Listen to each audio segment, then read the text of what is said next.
We are continuing today, Meretz Hashem, Pirkei Avos, and we find ourselves in Parak Aleph, Mishna Aleph. Remember again, yesterday we ended off with the Mishna explaining to us that the Anshe Knesset Agdol, the men of the Great Assembly, said three things. The first of the three we examined and discussed yesterday. So remember, the first one was having misunim b'din, be deliberate in judgment. Number two, v'ha'amidu talmidim harbe. So establish many students. So what does this mean?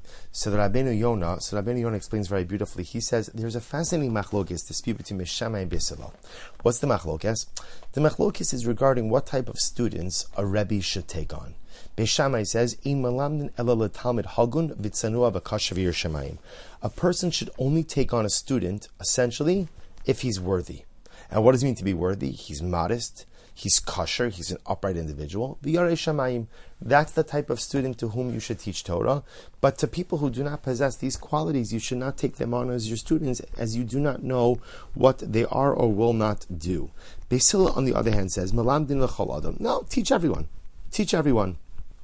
So what's the pshat, right? What Beis Hillel thinks that everybody's going to become righteous, everybody's going to be upstanding. So Beis Hillel says, no. Here's why. Meya, teach 100 people. Bishul sheish le'mein asar tovim. If you teach 10 people, chances are you'll have 10 good students.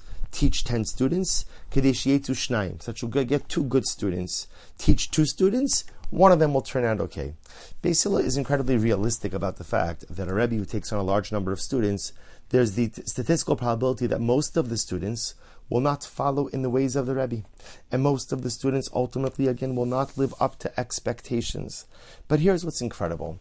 What's unfolding over here is not simply a machlokes between Beis Shammai and Beis Hillel about how a Rebbe should teach, right? Beis Shammai saying only take the best. Beis Hillel ultimately saying take anyone. But I think in general, this is a theme in a machlokes Beis Shammai and Beis Hillel. Beis Shammai in general is a purist. Right? The truth is, you can see this in many machloks in Beis Shammai. So Beis Shammai is always machmir, right? Almost always machmir. Why? Because Beis Shammai believes in an ideal lechatchila model. A simple example of this is Beis Shammai says on the first night of Chanukah, light 8 candles. Why 8? So again, Beis Shammai's entire mahus is, go big or go home. Either do it right or don't do it. Something you're not going to do right is not worth doing. So you're going to start out Chanukah, start with a complete menorah. Maybe you can sustain it, you can't sustain it, but when you start, you have to go ahead and start in the right way. Beis Hillel, on the other hand, is a realist. And Beis Hillel says, essentially to Beis Shammai in almost every single machlokes, I'm not disagreeing with you that the ideal is wonderful. But you can't live a successful life if you're a purist. You can't live a successful life if you only aim for the ideal. You have to recognize that in life, there are many less than ideal situations, and our goal is to maximize them. So here Beis Shammai says, what type of Talmud should a Rebbe take on? Someone who's going to be perfect. Someone who really has all the requisite qualities. That's the kind of person you should take on as a Talmud. Anyone else? Nah. And Beis Hillel says, come on. First of all, people surprise you. You never know what people are able to accomplish. And just because a person looks a certain way right now doesn't mean that they can't evolve, that they can't change over time. And dear friends, it's important to always recognize who do we paskin like in halacha 9 out of 10 times is always Beis Hillel. Because the truth is, being a purist in life is dangerous. You see many people like this who say, if I can't do something perfectly, I don't want to do it at all. Well, newsflash, you can't do anything perfectly. So people who kind of take that purist approach really end up accomplishing very little. Instead, the goal was to be a chassid of Beis Hillel. And of course, ideal is always wonderful.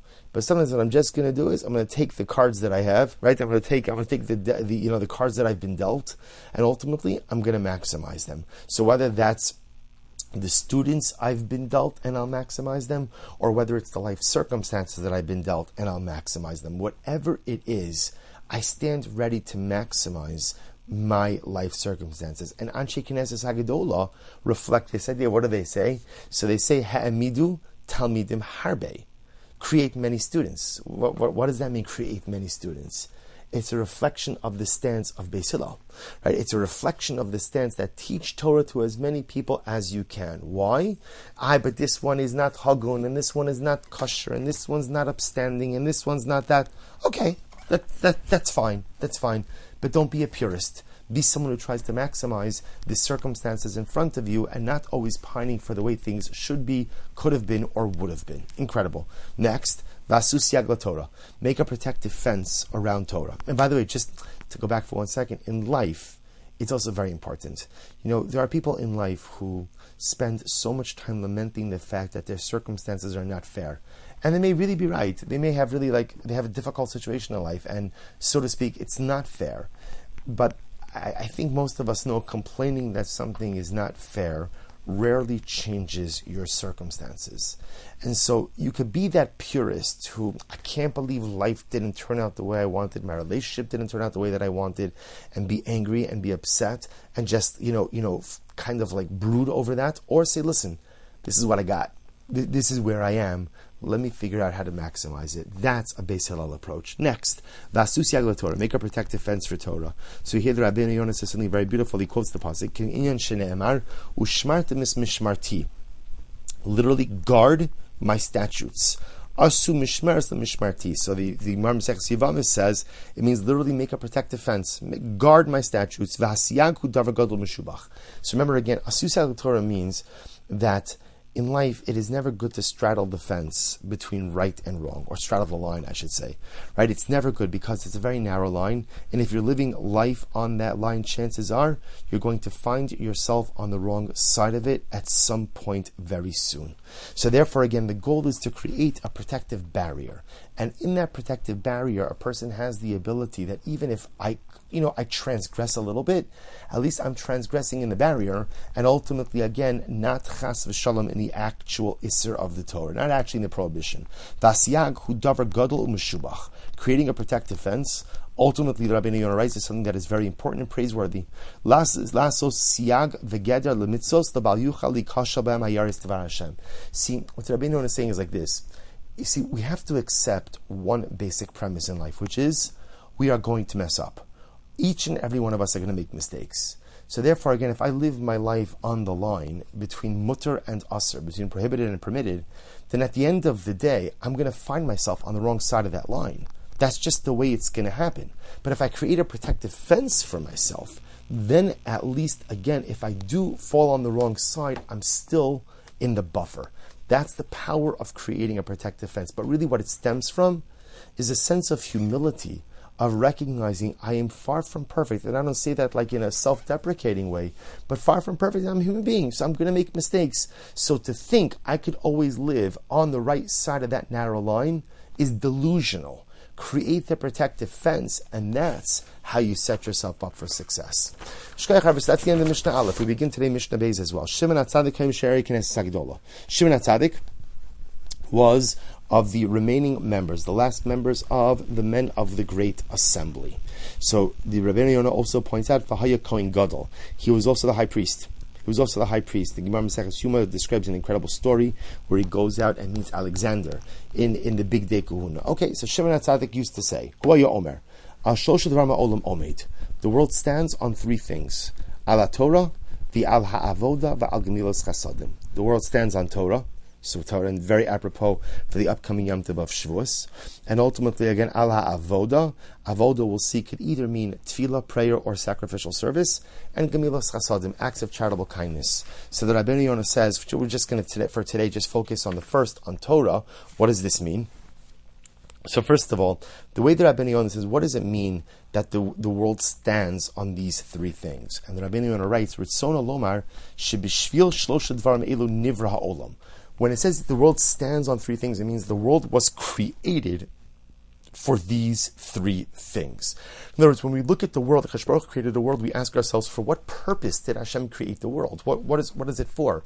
If you want to know why Hashem created the world created the world for three things, three purposes, so to speak: Torah, Avoda, and Gemilas Chasadim. What does Torah mean? So again, he says over here, V'zeu Shama Shlomo Hashem Karnei Reishes Darko Kod Mifalav. So Amar Hakadosh Baruch Hu, Amar Torah Hakadosh Baruch Hu, Ani Nivrei Sifnei Kol HaOlam, U'Ba'avuri Nivru Kol HaNivraim Kedei L'Kaimeni.